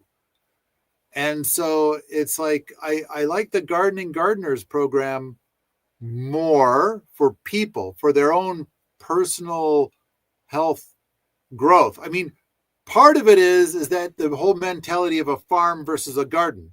If you're focusing on a farm instead of a garden or a homestead, with a farm, the focus is going to be on how do I rape the earth sufficiently so that way I can profit the most. I mean, when I talk to farmers, it's like I need to produce a crop that has certain characteristics so that I can sell it. I'm Right. trying to do a factory thing to feed the factory consumers, and so I'm going to make choices in order to be able to maximize my profit. Whereas with gardening gardeners or with a homestead or a garden, the idea is like, I'm going to eat it. Yeah, it's really a different mindset. I mean, to be able to turn a profit is a skill. And I certainly don't turn a profit on my homestead. But what I am able to do is provide the food that my family's going to eat. And that doesn't bring money in. It does mean we spend less money, maybe. I mean, I don't know that it's cheaper. It costs a fair amount of my time. But I know that the quality that I'm putting into my family is higher than what I would be able to purchase. Even if I was super rich and bought the best food in the whole world, which I have done for years, I can still grow better food. The first time I grew my own tomatoes and grew my own onions, my first year of growing onions, they were so dense, like so hard and heavy. Like I'd never experienced an onion like that before. And if I forget a few and leave them out in the garden, they live all winter long. I mean, I didn't know onions could do that. So the food we grow, if it's that much healthier, aren't we going to be healthier when we eat it? I think so. I think that if you're growing food in a much richer soil, and a lot of the food that you're getting that's organic isn't even growing in soil. Like that's another thing. I mean, who wants to eat lettuce that grew in styrofoam, in plastic tubs? I mean, they say it's organic, but that's not, I mean, I don't eat plastic. Yeah. So there's like a lot of those growing in hydroponics, generally like a lot of hydroponics, a lot of greenhouse stuff. How many of those farms are buying food grade hoses, right? I mean, I spend like 3 times the price to buy the absolute best water safe drinking hose to water the garden. Does the organic farm do that? I don't know. Not the organic farm I lived on, they didn't. They bought the best hose they could buy, not the best drinking water hose. So I kind of feel like so when it comes to nutrition, yes, I think a good rich soil, polyculture, and on top of that, there's a lot of shortcuts that are being taken to get that food to Whole Foods that is still labeled organic. And I kind of feel like there's a lot of sleaze wrapped up in that package. But there's another story for another day. That'll be another podcast. I'd love to talk about that. Yeah, I think we kind of touched on in this podcast a few times before. There was a thing you said earlier about, folks wanting to be gardeners, but then they end up sitting around a lot. And I feel like something that you make available here is you have something you call the SEPR program, which is really renting a cabin. And some of your cabins are on an acre of land and they're surrounded by gardens that are overflowing with food and they're super private and beautiful. And then when folks are renting, they can jump into the boot camp for a day or half a day, kind of as they choose. As they have to make an arrangement to do it. We have to be able to count on them. But you give people that opportunity to make that adjustment. Because if somebody's coming out of an office job or an apartment living, it's going to be they're probably going to want to lay around and watch the clouds go by, maybe for a while. It could take some healing. But then as they're ready, the structure is there, ready to catch them. So they don't just go into oblivion forever. You could just take a break, breathe for maybe a month or maybe a week, whatever it takes. And I know that was really important for me when I moved out of the city. Like I didn't do anything for a while and I felt bad, but then I realized like I need to take some time to take care of me. And then I could go out and be super productive. So I think that's really cool what you offer here is you let people like, yeah, just rent a cabin, enjoy, eat out of the garden. And when you're ready, come and play with us. I think that's really neat. I think that to wrap up like the story of Bob, who is a gardener who doesn't garden, I just kind of feel like I want Bob to come here. I want Bob to join a garden. I want to eventually get to the point that we have such powerful success with the Permaculture Bootcamp that I can finally write that book, Gardening Gardeners, and then there will be 100,000 places doing the Gardening Gardeners program. And then Bob can go to any one of those, whichever one is the best fit for him. And but I do kind of feel like there's a lot of people where they are they are on a soul draining path, and it's just gray and sad, and they're making the best of it. And I wouldn't be surprised if they're spending a lot of time seeing a shrink. And they're doing a lot of stuff to try to mitigate sadness. And I kind of wonder if they were to come here, for example, for the boot camp, then it might get them out of it, because then for 40 hours a week, they are gardening and natural building and homesteading and all of the stuff, and none of the pears are going to waste, and all of the pears. And so then I also wanted to say that for the owner, yes, come out here and the pears aren't going to waste. And I think that she felt bad because she already had canned pears and dried pears. And so what's the point of canning or drying more? And she can't get people to eat them fresh. She can't get people to eat her canned stuff or her dried stuff. And so it's like, come out here. And now it's all getting et. And on top of that, whenever you go to do this thing that you love to do, you're doing it with other people who also love to do this thing. And I kind of feel like if you leave people on their own, then they tend to not. And it's like, I don't know if this is, we're probably getting into some sort of psychological element that I don't understand. But I would have to say that it's been my impression that most people, would left to their own devices, it kind of becomes a vacation for them, and a vacation where they're waiting for their servants to bring them their drinks. And so they, not only do they not garden, but I don't know, they haven't, maybe, I think a big part of it is they haven't developed the habits. And if they move, their habits change. And then, as was pointed out earlier, some people move to a place that has no garden. Yeah. And it's kind of like, I kind of want to help the people in apartments with no gardens to join a gardening gardeners program. Yeah. All right. Well, so for Bob, for the owner to come here, and the dream happens and it moves forward. And then I was talking earlier about homesteaders all across the United States and why would they even want to do it? And it's because I think that they're doing it all by themselves right now, and they wish to have community. They have like 200 acres and they're doing it solo, purely solo.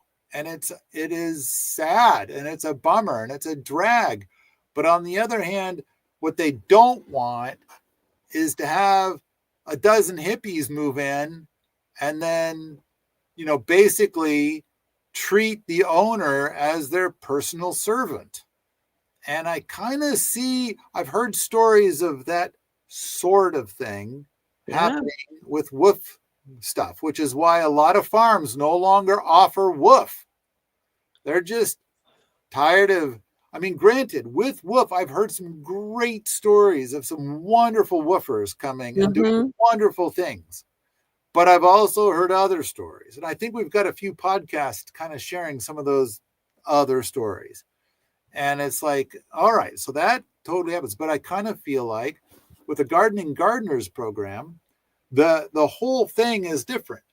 When people come to the boot camp, they're growing food for themselves and future boots, and they're eating the food of past boots. Yes. They're building their own shelter, and they're living in shelter that was built by the boots of before. And they have the inspiration to see that that's possible. If you bring somebody in here and they've never done gardening and they've never done any tools, but they look around and they see things that were built by people just like them who came in at the same level they are and who over a couple years or a few seasons learned how to garden. And now you're eating the food that somebody else grew when they started out in the same place. I think it's really inspiring. You've got these beautiful cabins that each one is a work of art, and they were made by people who were learning how to make these roundwood timber framed artistic structures. When you can see the picture of Allerton Abbey is the center picture right now.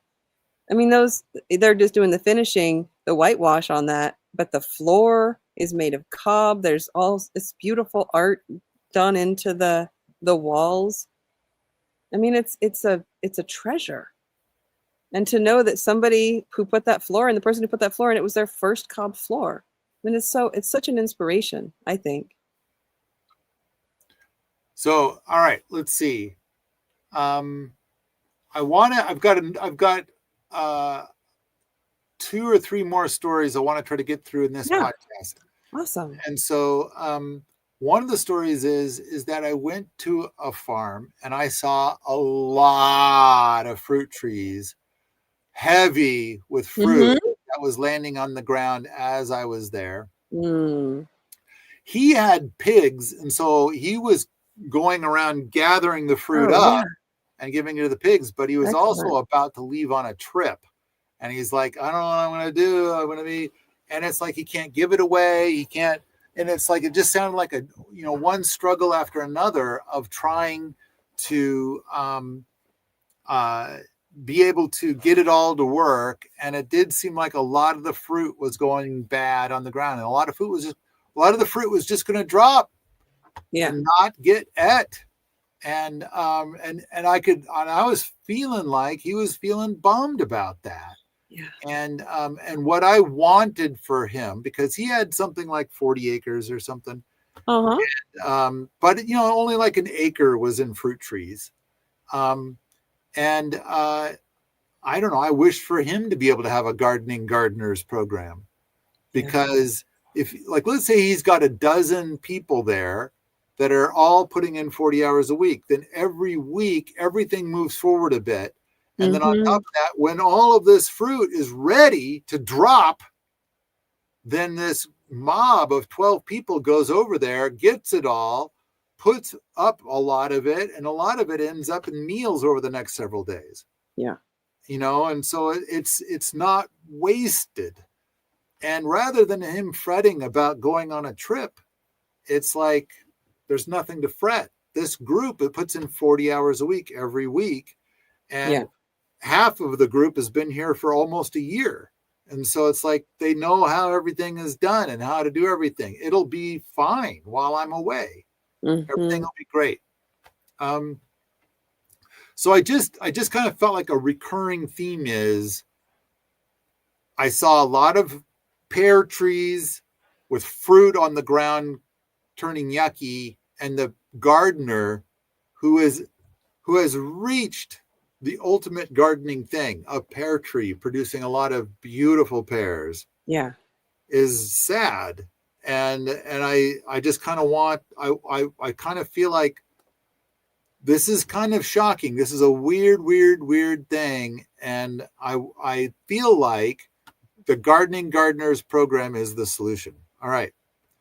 Now I want to talk about, and this is the reason why you're here today, is you introduced me to a guy with a beautiful garden. And he's got a very Elziard Bouvier kind of thing going on. He does. And everything on his property clearly has been loved. This guy meticulously cares for everything. So one of my favorite parts from the Man Who Planted Trees movie, which is only 30 minutes long, I don't know what else to call it but a movie, is the part where the storyteller meets Elziard Bouvier and says something about his home is obviously extremely well cared for. Every rock has been placed correctly. And then all of his buttons have been darned with a meticulous care, so you cannot see the man. You can't even see the patches on his clothes. I love that. So, and everything he does is careful and meticulous. And so I kind of feel like this guy you introduced me to is like that. For sure. And as much as he's producing enough food to probably fill 3 bellies year round, you think he could feed 20? Well, he could feed 20 families through the summer, maybe, when all the food's coming on. Well, I mean, I take mad quantities of his food and store it all year. I mean, we store the root vegetables, we pickle everything. And he's, at the same time as producing massive quantities of food all summer, he also is starting seeds. So he starts baby trees. He's working on a whole forest of persimmons that he's got going from his persimmon tree. You know, he starts the seed and he gets them down in, he's got a creek that flows near his property, or it's on his property, but near his garden, near his house. And he just goes up and down the creek and just plants apples and plums and pears. And he's filling the creek valley with food. And he's not going to eat it. It's just like for the deer and because he loves it. We also get a lot of fire. So there's areas of their property that's burned. And so he's restoring that as well. But yeah, he's able to do it all. Amazing.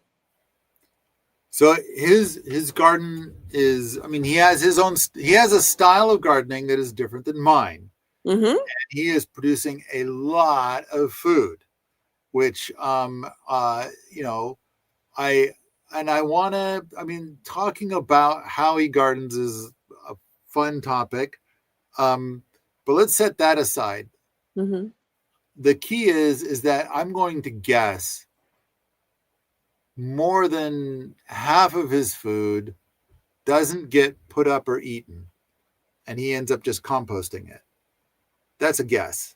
Does that sound about right? I try to not let that happen. But there are times, yeah, I mean, there's a couple apple trees. When I don't thin, like he doesn't have time for everything, right? So if I don't get on top of things, I didn't thin a couple trees this year and they didn't fruit so great. All right. Granted, as I said, there's a lot to talk about what he's doing exactly. We can go and examine every I probably have the way he does it and the way he's doing. But instead of that, what I'm trying to get to is I'm going to guess half of all the food that he grows ends up not in somebody's belly. I think that's true. There's one tiny thing I want to tell you, though, that I think is so interesting. He throws that food, that anything that's not perfect, over the fence. And he started feeding and befriending a deer. And she has now had fawns, and now that she has grand fawns, and he feeds that deer family. Well, deer are a territorial animal, and she will not allow any other deer that aren't her family to come into his area. So instead of where a lot of folks have deer pressure and they can have a whole herds of deer try to come through and jump their fence and eat their corn, he doesn't. He has one deer and her kin that he feeds copious amounts of food to that he's going to throw away anyway, and she protects him from the rest of the community of deer. And I think that's really interesting. It's not intentional. It's just something that happened. So again, I do think there's like a lot of very interesting stuff to talk about with this guy and what all he's doing and stuff like that. But I kind of am trying to get somewhere here. I apologize. All right. So I'm trying to say that about half of the food that he grows does not end up in somebody's belly. And I got a chance to visit with him quite a bit. And he kind of told some similar stories for this whole Portland excursion. And I think I stopped by your place on the way back from Portland. Mm-hmm. And so it's on that same trip. And I kind of got all this poison pear stuff fresh in my mind. So half of his food is getting in people's bellies. And again, he didn't say anything directly, but I kind of got this feeling like he's kind of bummed about this, that he's got all this food and he tries to give it to people and they don't want it, but they'll go buy the same fucking thing from Safeway, you know, or they'll go to a restaurant and eat the same thing at a restaurant. And it's kind of like, and for him, it's, I feel like it's sad. It's a drag, you know, and on top of that, in fact, when you're not there, because you are a neighbor to him and you come by, I don't know, I'm going to guess twice a week. When I can, yeah. Okay.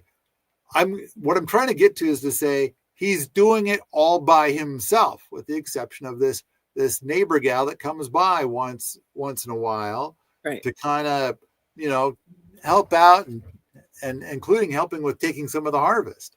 Yeah. And so. Yeah, he is. He's alone.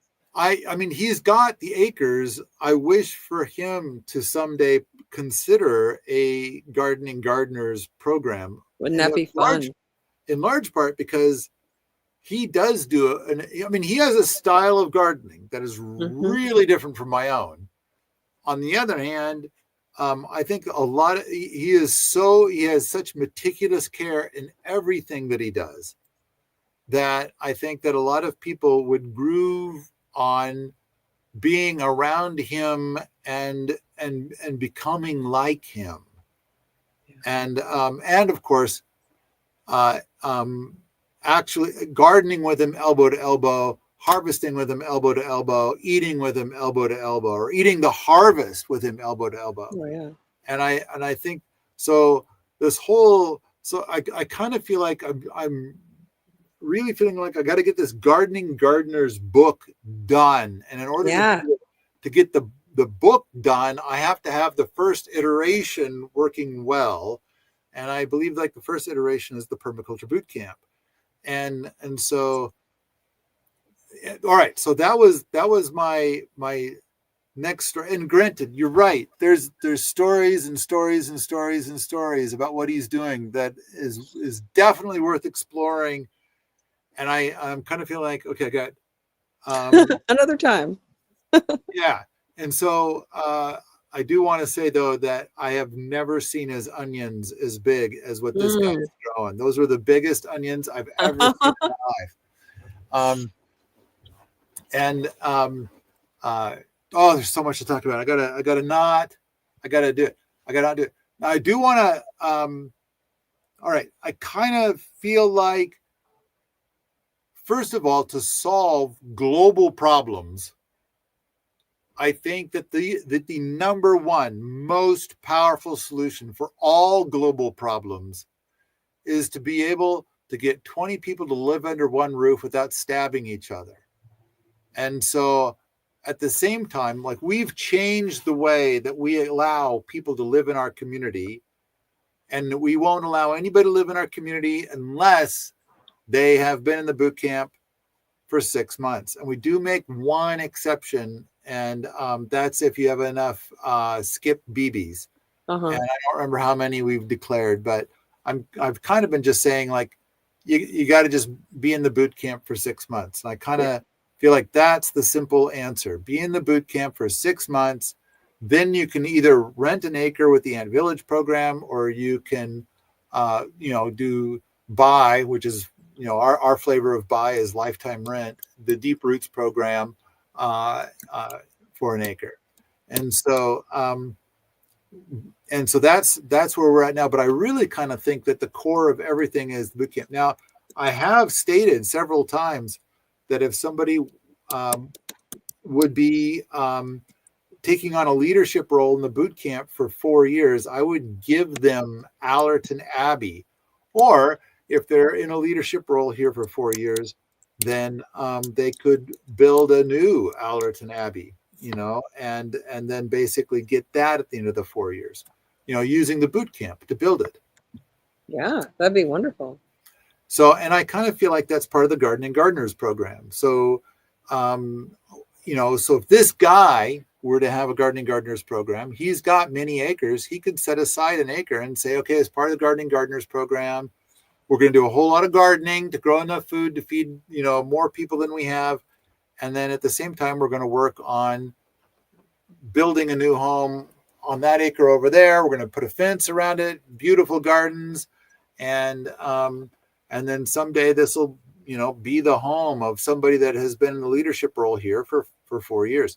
And then once they have that, they can continue in the Gardening Gardeners program at halftime if they want, or they can just do zero Gardening Gardeners program and do their own thing on that acre. But if they're part of the Gardening Gardeners program halftime, they get all the benefits that come with that. Even though so anyway, they've got their own place. They don't need a bunk anymore. But if they want to continue eating with everybody and doing everything with everybody, then they can. So they could choose how they want to go. Anyway, I feel like that will be when the Gardening Gardeners program book is written, that will be part of the general recipe. So, I mean, I think the Gardening Gardeners program benefits from having people in it that have been there for more than a year, and but the great thing is that a lot of people are ramping up, and the solution, the thing is not only do people want to come for it to be a soul building experience, but there's a lot of people that are working some job and they're living hand to mouth. They're barely getting by. And part of what they're saying is like, I want to go and have a homestead, but there's no way I'll ever afford it. And it's kind of like, all right, so this is a program where you can go and do your homesteading now. Yeah.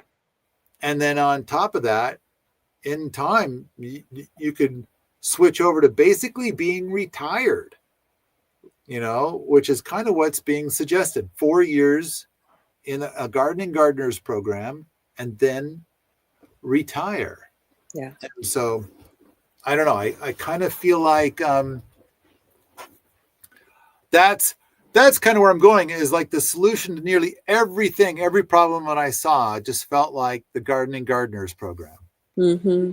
And it's like, but it wasn't something I could say in like a minute. But it did seem like it's a solution for everybody and all these.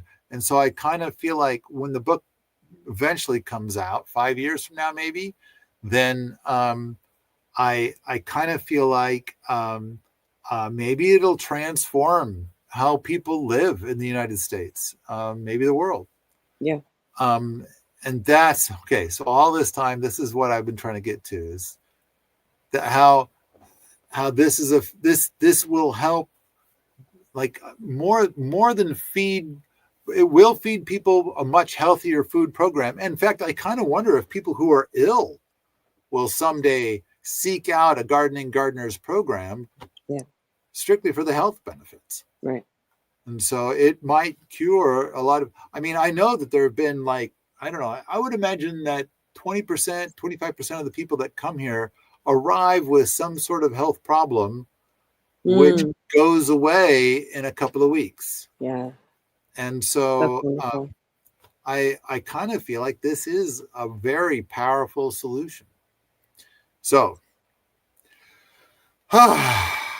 Samantha, we got, I don't know if there's anything more on my list. Like, the one last note I have on here, I visited a lot of properties and I want to express how valuable a boneyard is.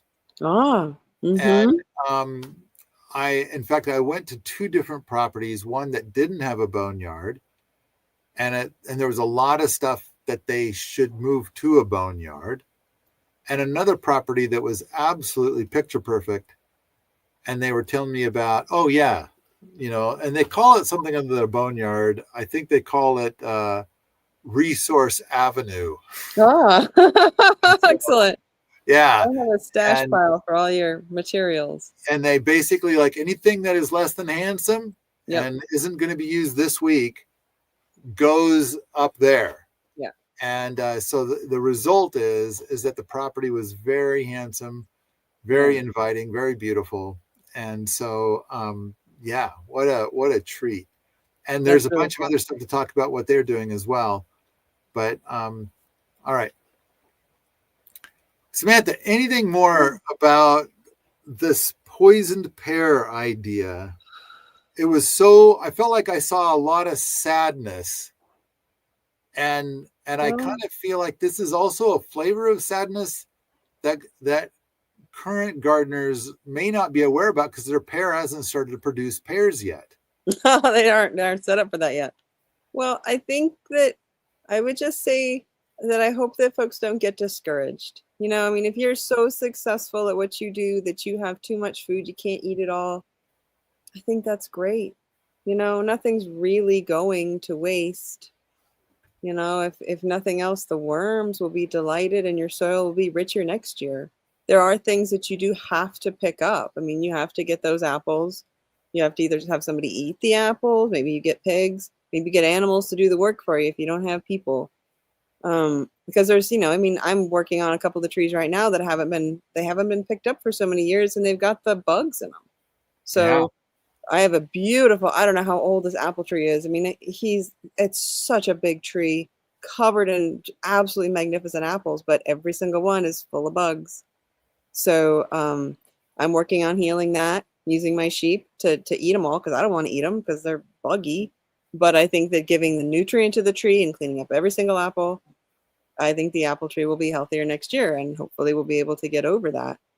But I think that, just to not be discouraged. If you're doing it enough that you're actually growing food, feeding yourself all the pears you can eat, that's a real success. And so many people would love to just get a pear. So, and I think it might be hard if the people around you would rather eat out of Safeway than eat out of the garden. But not to let that take the value that you see in it. I mean, it's valuable to you, which is why you're doing it. So, you get to be the winner, and you don't have to convince anybody else. You have the win yourself that you did it. And it comes around every year. We get to do it again. And whatever mistakes we made, we get to learn from them over winter, make a note to do something different. And, in the spring, we start it up again. It's one of the most wonderful things about gardening and playing outside is that it comes around again. Got another chance. I think that when you sit at a table with 8 other gardeners, 3 meals a day. Oh, gosh, it'd be so wonderful.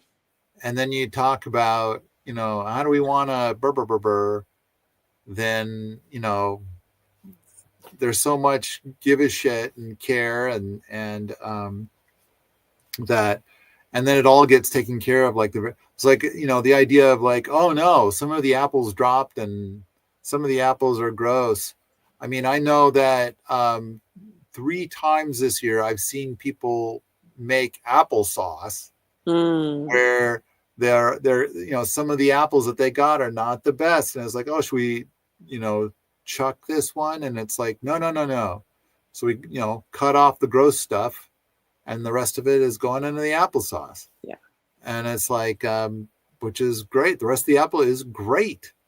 And, but like, some of them, and then it's like, okay, for the gross stuff, let's make sure that we dump that far away from any apple tree, wherever we're putting that. That's going to be turned into great soil eventually as it breaks down and whatnot. Because we do the root scout composting technique here. Yeah. And it's like, apples do not do well with their own apple junk underneath them.